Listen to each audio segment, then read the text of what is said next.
मित्रों नमो नमः। कैसे हैं आप सब लोग। दोस्तों शुक्ला एकेडमी प्रयागराज के यूट्यूब चैनल में आप सभी लोगों का हार्दिक स्वागत है। दोस्तों झारखंड पीजीटी प्रवक्ता पद के लिए पाठ्यक्रमानुसार हम लोग निरंतर कुछ न कुछ अध्ययन कर रहे हैं। आज इसी क्रम में हम लोग प्राचीन भारतीय संस्कृति और दर्शन का अध्ययन करेंगे। दोस्तों यह यूट्यूब चैनल आप लोगों के लिए निःशुल्क तैयारी के लिए प्रतिबद्ध है, इसलिए जिन्होंने अभी तक इस चैनल को सब्सक्राइब नहीं किया है चैनल को सब्सक्राइब कर लें और बेल आइकन का बटन दबा लें, जिससे आने वाली सभी वीडियो आप लोगों को समय से उपलब्ध हो जाया करें। दोस्तों आइए देखते हैं आज का महत्वपूर्ण टॉपिक जो परीक्षा की दृष्टि से अति महत्वपूर्ण है। दोस्तों प्राचीन भारतीय संस्कृति और दर्शन का टॉपिक प्रारंभ करने से पहले आप लोगों को एक जानकारी दे दूं कि निरंतर आप लोगों को शाम को 8 बजे और प्रातः 8 बजे आप लोगों को डेली वीडियो मिलेगी परीक्षा की तैयारी की दृष्टि से जो अति महत्वपूर्ण है, और पाठ्यक्रमानुसार आप लोगों को अध्ययन कराया जाएगा। तो दोस्तों आप लोग चैनल को सब्सक्राइब कर लीजिएगा और भी अपने इष्ट मित्रों को शेयर कर दीजिएगा और वीडियो को लाइक ज़रूर कर दीजिएगा, जिससे एक मोटिवेशन मिलता है। तो आइए देखते हैं। तो सबसे पहले भारतीय संस्कृत को देखें तो भारतीय संस्कृत का अर्थ क्या होता है। तो इसका अर्थ है संस्कृत में संस्कृति शब्द सम उपसर्ग पूर्वक क्री धातु से अक्तिन प्रत्यय लगकर निष्पन्न हुआ है, जिसका अर्थ है संवारना, सजाना, परिष्कृत करना, अलंकृत करना, शुद्ध अथवा परमार्जित करना। विशेष संदर्भ में इसका अर्थ और भी है, जैसे मंत्रोच्चारण द्वारा परिमार्जित, प्रबोधित अथवा शिक्षित करना, ज्ञान देना जिसको कहते हैं, संचित अथवा इकट्ठा करना, सुंदर एवं संपूर्ण सृजन। दोस्तों संस्कृति को किसी निश्चित परिभाषा में नहीं बांधा जा सकता, उसकी अनुभूति कृति से, प्रदर्शन से और उदाहरणों से होती है। बात सही है कि जो संस्कृति है उसको किसी एक परिभाषा में नहीं बांध सकते हैं कि कोई संस्कृति इस प्रकार से है। अनेकों प्रकार से संस्कृतियाँ होती हैं, तो इनको अनुभूति के द्वारा, प्रदर्शन द्वारा और उदाहरणों के द्वारा समझा जाता है। फिर दोस्तों हिंदी भाषा में संस्कृत शब्द की व्युत्पत्ति अंग्रेजी के कल्चर शब्द अथवा लैटिन के कल्चर शब्द से हुई है, जिसका अर्थ है कर्षण अथवा कृषि कर्म करना। इसी से कृषि, मत्स्य कर्म, बागवानी जैसे शब्दों का निर्माण हुआ है। उपर्युक्त अर्थों से एक बात स्पष्ट है कि परिमार्जन मनुष्य का अपना प्रयत्न है, एक आभ्यंतर प्रयास है जो हमें प्रकृति द्वारा सहज प्राप्त नहीं हुआ है। वस्तुतः ये अर्थ हम लोगों में सौष्ठव एवं सत्कार के द्योतक हैं। दोस्तों अगर इसी क्रम में हम लोग बात करें तो संस्कृत की परिभाषा की, तो सत्यकेतु विद्यालंकार ने जो संस्कृत की परिभाषा दी है इसको देखते हैं। इन्होंने कहा है मनुष्य अपनी बुद्धि का प्रयोग कर विचार और कर्म के क्षेत्र में जो सृजन करता है उसको संस्कृत कहते हैं। दूसरे हैं श्री चक्रवर्ती राजगोपालाचार्य। इन्होंने कहा है कि किसी भी जाति अथवा राष्ट्र के शिष्ट पुरुषों में विचार, वाणी एवं क्रिया का जो रूप व्याप्त रहता है उसी का नाम संस्कृति है। फिर है उपाध्याय विद्यानंद मुति ने कहा है संस्कृति संस्कारों के पुंज का नामांतर है। अनेकों प्रकार से विद्वानों ने कहा है। फिर आगे है दोस्तों भारतीय संस्कृति की विशेषताएं। तो डॉक्टर रामजी उपाध्याय ने भारतीय संस्कृति में सार्वजनिकता, सर्वांगणीयता, देवपरायणता, धर्मपरता, आश्रम व्यवस्था, आध्यात्मिकता, कर्मफल, सर्वे सुखिना संतु, निःसीमता, सनातनता, समृद्धिशालिता, श्रेष्ठों का आदर्श एवं तप प्रधानता जैसी 13 विशेषताएं बताई हैं। डॉक्टर बलदेव प्रसाद मिश्र ने भारतीय संस्कृत की विशेषताओं को इंगित करते हुए कहा है कि भारतीय संस्कृति किसी व्यक्ति या किसी एक ग्रंथ पर आधारित न होकर चिरंतन विकास का परिणाम है। डॉक्टर सत्यकेतु विद्यालंकार का कहना है कि भारतीय संस्कृति भौतिकवादी न होकर अध्यात्म पर आधारित है। विश्ववंद्य एवं सर्वग्राह्य भारतीय संस्कृति की इन विशेषताओं के बीच हिंदू संस्कृति पर यदि दृष्टि डालें तो यह भी न्यूनाधिक परिवर्तन के बाद भी अपने मौलिक रूप में विद्यमान है। हिंदू संस्कृति मंत्र, उपनिषद, गीता दर्शन आदि हिंदू संप्रदाय के जीवन दर्शन का आधार है। इसमें वर्णित सत्य, अहिंसा, अस्तेय, अपरिग्रह और ब्रह्मचर्य का उपदेश आज भी भारतवासियों को कर्णप्रिय है। सभी दर्शन आध्यात्मिकता पर बल देते हैं। हिंदुओं के प्रत्येक कार्य आत्मा एवं परमात्मा से संबद्ध दिखते हैं। आत्मा को अजर, अमर, शाश्वत एवं अविनाशी कहकर हमें आशावान बनाया गया है।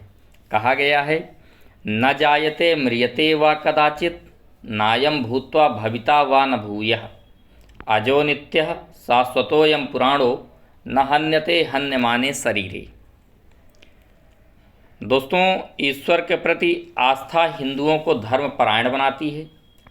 पुरुषार्थ चतुष्टय में भी मोक्ष के अतिरिक्त धर्म को प्रमुख स्थान प्राप्त है। यतोभ्युदयनि श्रेयस सिद्धि स धर्मः।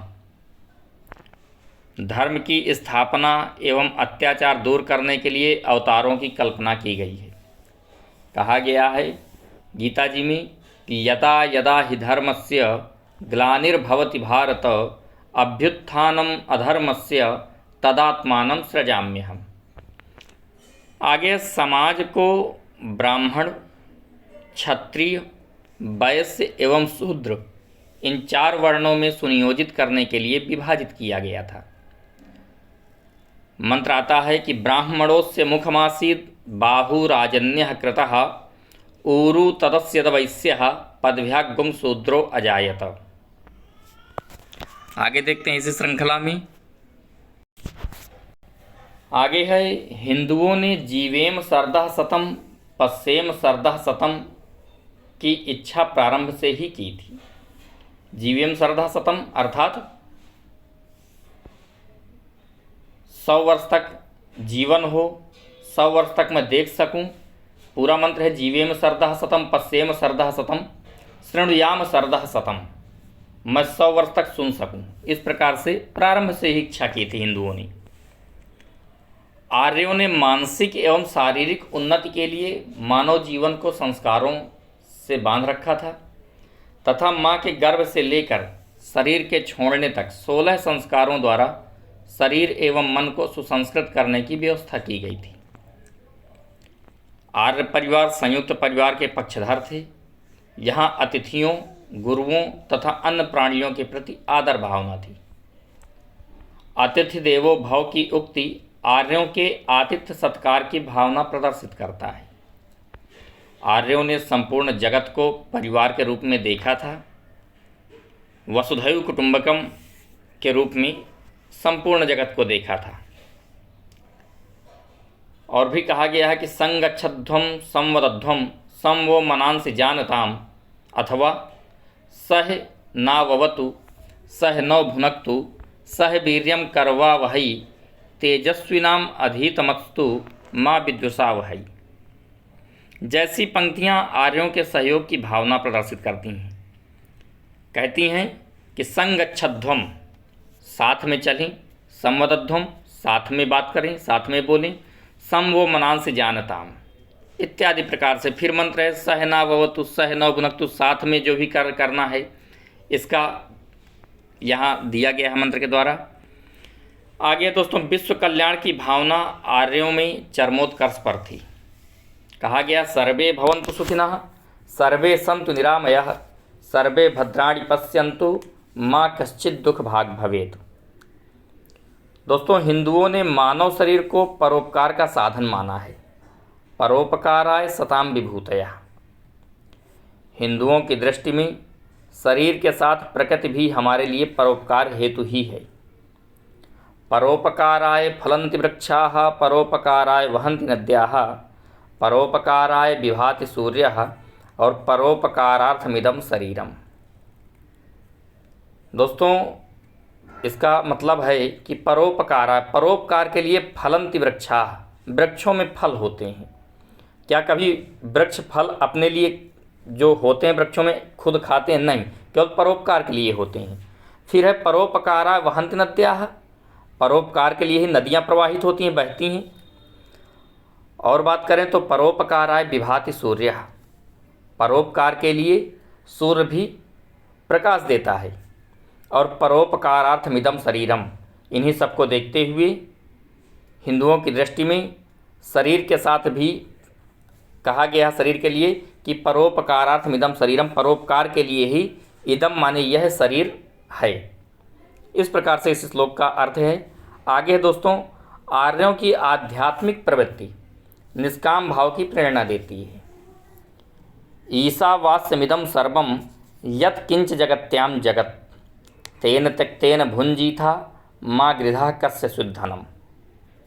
आर्य सदाचार के द्योतक थे। सदाचार भारतीयों की जीवन शैली है। आचारः परमो धर्मः, आर्यों के मर्यादित जीवन के लिए उपनिषदों में वर्णित है सत्यम वद धर्मम चर, अर्थात सत्य बोलो और धर्म के मार्ग पर चलो। इस प्रकार हमें भौतिक उन्नति के बीच आध्यात्मिक उत्कर्ष का समन्वय भारतीय संस्कृति में प्राप्त होता है। दोस्तों, अगर निष्कर्ष की बात करें तो भारतीय संस्कृति का इतिहास अत्यंत प्राचीन है। भारतीय संस्कृति के विकास क्रम का इतिहास सहस्त्रों वर्षों का है, जिसमें अनेक सामाजिक तत्वों का योग रहा है। वैदिक काल से भारतीय संस्कृति उन्नतशील रही है।